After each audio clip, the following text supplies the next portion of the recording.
तोहे केहू बोल दी तमार गोली साचो निशादी के रिया पगली खुल के नाच आइल बाड़ी नाचे तो गोरी सुनु नाचू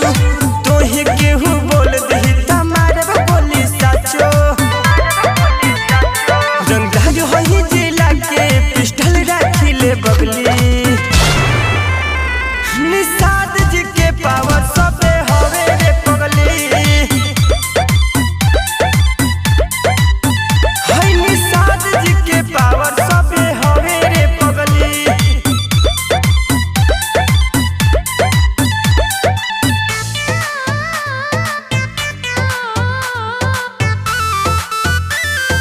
Mixed by Anuj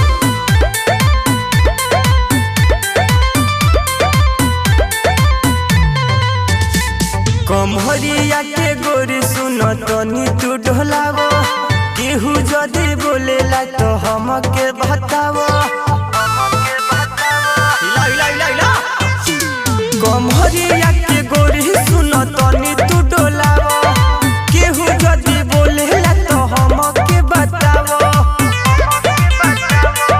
कहिए दे हम जवान नहीं के सोना बदली निषाद जी के पावर सबे हवे रे पगली हाय निषाद जी के पावर सबे हवे रे पगली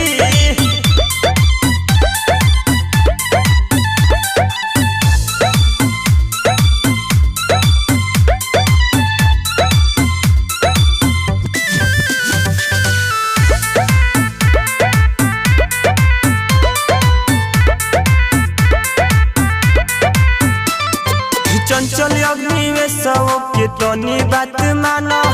हमनी के राज बाटे इहे पहचानो दिलीप चंद्र सब के तनी बात मानो हमनी के इहे राज बाटे पहचानो अरे गुंडा गति से आम चलेला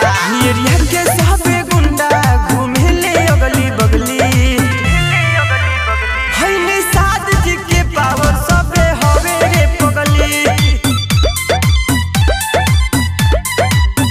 हाय माला हवा के पावर सबे हवे रे पगली